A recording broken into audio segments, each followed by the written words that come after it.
சத்குரு ஸ்ரீ ஷீரடி சாயி சரிதம். ஓம் சாய்ராம்.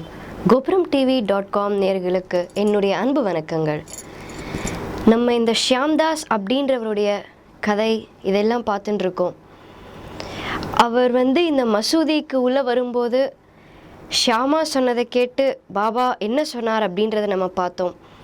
இதை கேட்ட உடனே ஷியாம்தாஸ்க்கும் அவ்வளோ சந்தோஷமாக இருந்தது. என்னை பாதுகாத்துப்பேன் அப்படின்னு இன்னமேவும் நான் பாபாவோட நிழலில் தான் இருக்க போகிறேன் அப்படின்னு அவர் கேட்டோடனே அவருக்கு அவ்வளோ சந்தோஷமாக இருந்தது. ஏன்னா கடவுளோட நிழலில், பாபாவோடைய நிழலில் நம்ம இருக்கிறது நம்ம வாழ்க்கையில் எவ்வளோ நம்ம எந்த ஜென்மத்தில் என்ன புண்ணியம் பண்ணோமோ இன்றைக்கி நம்ம பாபாவோட அசோசியேட் ஆகிருக்கோம் அப்படின்றது கண்டிப்பாக யோசித்து பார்க்க வேண்டிய ஒரு விஷயம்.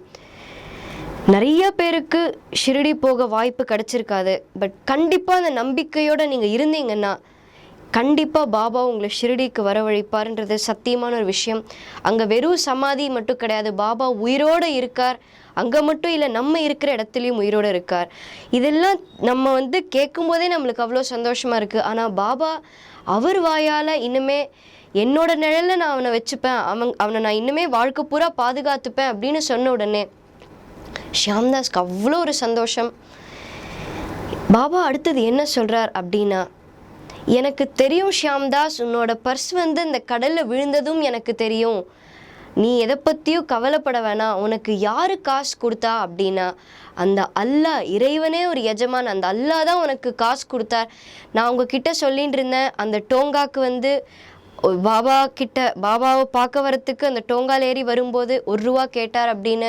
ஆனால் அவர்கிட்ட 1 ரூபா கூட இல்லைன்றதும் நம்ம எல்லாருக்கும் தெரியும்.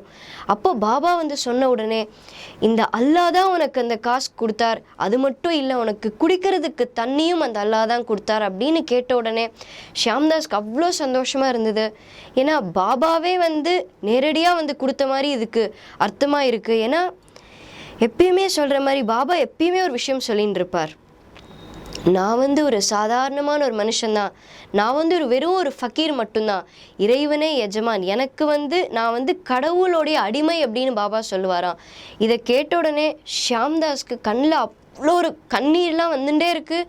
அவரால் கண்ட்ரோலே பண்ண முடியல. ஏன்னா பாபாவுடைய வார்த்தைகள் அப்பாற்பட்ட ஒரு வார்த்தைகள், அவ்வளோ அந்த வார்த்தைக்கு ஒரு பவர் இருந்தது பாபா சொல்லும்போது.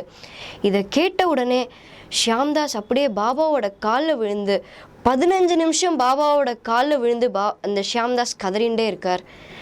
பாபா உடனே ஷியாம்தாஸ் கிட்ட என்ன சொன்னார் அப்படின்னா, நீ எழுந்துக்கோ ஷியாம்தாஸ், எதை பற்றியும் நீ கவலைப்படாத, அழறதுக்கு அவசியமே இல்லை அப்படின்னு சொல்லி ஷியாம்தாஸை தட்டி கொடுத்து அவர் எழுப்பி விட்டார் இந்த பாபா. ஷியாம்தாஸ் இது முடிஞ்ச உடனே என்ன எதிர்பார்த்தார் அப்படின்னா, நான் இந்த தியானேஸ்வரியை படிக்கிறது விட்டுட்டேனே, பாபா அதை பற்றி ஏதோ சொல்லுவார் அப்படின்னு இந்த ஷியாம்தாஸ் எதிர்பார்த்துட்டு இருந்தா. ஆனால் நம்ம எதிர்பார்க்குற ஒரு விஷயத்த கண்டிப்பாக கடவுள் இப்போ கொடுக்காட்டியும் என்னைக்கோ ஒரு நாள் பண்ணுவார் அப்படின்றது சத்தியமான விஷயம். ஆனால் நம்ம எதிர்பார்க்குற ஒரு விஷயம் கடவுள் எதிர்பாராத ஒரு நேரத்தில் தான் தருவார். அதுதான் முக்கியமான நம்ம வாழ்க்கையில் அனுபவிச்சுட்டு இருக்கிற ஒரு விஷயம். அதே போல் இந்த ஷியாம்தாஸ் சரி பாபா எப்படியாவது எனக்கு சொல்லுவார்னு காத்துட்டே இருக்கார். ஆனால் அந்த டாப்பிக்கே வரல. இந்த தியானேஸ்வரி படிக்கிறதோ இல்லை எந்த புத்தகத்தை படிக்கிறதோ பாபா எதுவுமே சொல்லலை இந்த கிட்ட. சரி இன்னைக்கு நான் கொடுத்து வச்சது அவ்வளோதான் அப்படின்னு சொல்லி பாபாவை நமஸ்காரம் பண்ணிட்டு அவர்கிட்ட உதயம் வாங்கிட்டு திருப்பியும் அவருடைய வீட்டுக்கு கிளம்பிட்டார் இந்த ஷியாம்தாஸ். வீட்டுக்கு போன உடனேவே அவருடைய பையன் கோபால் கிரிதர் கிட்ட என்ன கேட்டார்னா, எப்படி நீ எனக்கு 50 ரூபா அமுச்சு வச்ச, எனக்கு எதுவுமே புரியல, நீ எனக்கு 50 ரூபா அமுச்சது எதனால எனக்கு இப்போ சொல்ல முடியுமா அப்படின்னு கேட்ட உடனே அவருடைய பையன் கோபால் கிரிதர் ஷியாம்தாஸ் கிட்ட ஃபுல் கதை சொல்கிறார். அவருக்கு கனவு எல்லாமே சொன்ன உடனே அப்போ பாபா சொன்ன ஒரு விஷயம் அவருக்கு ஞாபகம் வந்தது. அல்லாஹ் தான் உன்னை காப்பாற்றினது, அல்லாஹ் தான் உனக்கு காசு கொடுத்தார் அப்படின்னு சொன்ன விஷயம் அவருக்கு ஞாபகம் வந்தது. ஏன்னா இந்த 50 ரூபா ஒரு ஃபக்கீர் இந்த பையனோட கனவுல அவங்க அப்பா கமிச்சுட சொன்னதும் பாபா சொன்னதும் ரெண்டுமே ஈக்குவலாக இருந்ததுனால இந்த ஷியாம்தாஸ்க்கு ரொம்ப சந்தோஷமாக இருந்தது. ஆனாலும் இவ்வளோ பாபா பண்ணியிருக்காரே, அந்த நம்பிக்கையிலையாவது ஷியாம்தாஸ் என்ன பண்ணியிருக்கணும், அந்த நம்பிக்கையோடு அந்த தியானேஸ்வரியை படிக்க ஆரம்பிச்சிருக்கணும். நம்ம பண்ணுற தப்பே அதுதான். கடவுளை ஒரு விஷயத்துக்கு நம்ம ப்ளேம் பண்ணிட்டோன்னா முடிஞ்சு போச்சு. கடவுள் நம்மளுக்கு அந்த விஷயம் பண்ணால் மட்டும்தான் நம்ம அடுத்தது கடவுள் இருக்கார் அப்படின்னு சொல்லுவோம். நான் எப்பயுமே சொல்கிற ஒரு விஷயம் என்ன அப்படின்னா, கடவுளை நம்ம வந்து ஒரு அட்வொகேட்டாக பார்க்கவே கூடாது.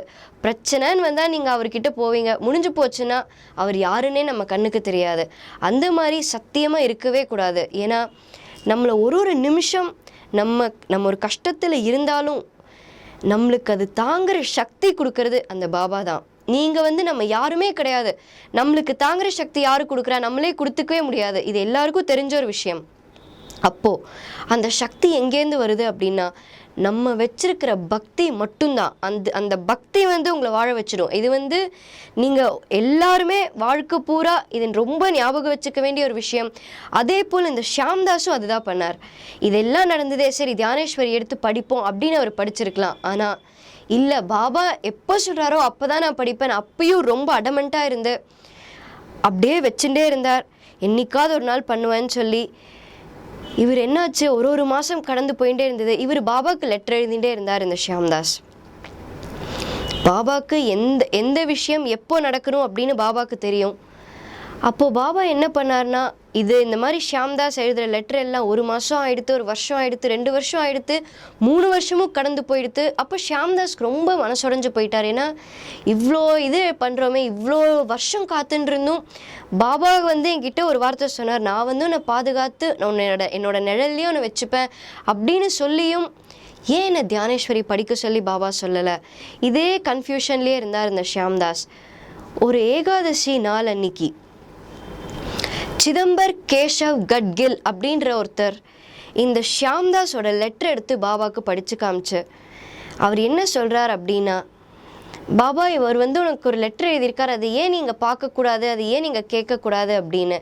ஒரு லெட்டர் படித்து தான் நம்மளோட மனசு பாபாவுக்கு தெரியணுமா? இல்லை நம்மளுடைய கஷ்டம் வந்து பாபா கிட்ட சொல்லி தான் தெரியணுமா? கிடையவே கிடையாது. நம்ம பண்ணுற ஒரு செயலும், நம்ம நினைக்கிற ஒரு விஷயம் கூட பாபாவுக்கு தெரியும். இது வந்து நம்ம பண்ணுற செயல் தான் பாபா பார்க்குறாருன்னு இல்லை, நம்ம மனசில் என்ன நினைக்கிறோன்னு கூட கண்டிப்பாக பாபாவுக்கு தெரியும். அப்படி இருக்கிற ஒரு மகானுக்கு வந்து இந்த லெட்டரில் என்ன எழுதியிருக்கேன்னு தெரியாதா? இருந்தாலும் சரி அவரை படிக்க சொல்கிறார். இந்த சிதம்பர் கேஷவ் கட்கில் படித்த உடனே பாபா என்ன சொல்கிறார் அப்படின்னா,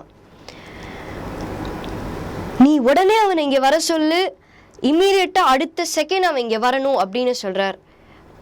சரி அப்படின்னு சொல்லி சிதம்பர் கேஷவ் கட்கிலுக்கும் ரொம்ப சந்தோஷமாக இருந்தது.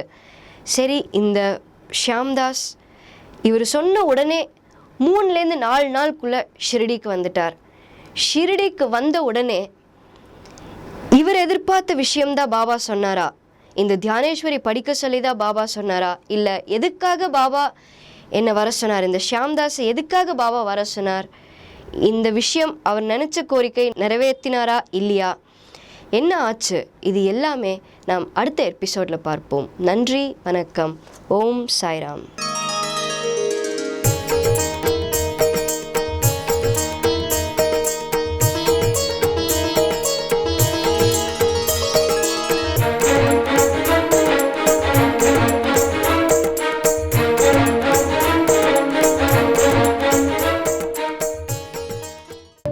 எங்கள் நிகழ்ச்சிகளை பற்றிய குறிப்புகள் உங்களை வந்தடைய யூடியூபில் சிவப்பு நிற சப்ஸ்கிரைப் பட்டனை பிரஸ் செய்யுங்கள். மேலும் எங்கள் நிகழ்ச்சிகள் பற்றிய உங்கள் கருத்துக்களை யூடியூபில் பதிவு செய்யுங்கள். எங்கள் நிகழ்ச்சிகள் உங்களுக்கு பிடித்திருந்தால் லைக் செய்யுங்கள். மேலும் உங்களுக்கு பிடித்த மாணவர்களுக்கு ஷேர் செய்யுங்கள்.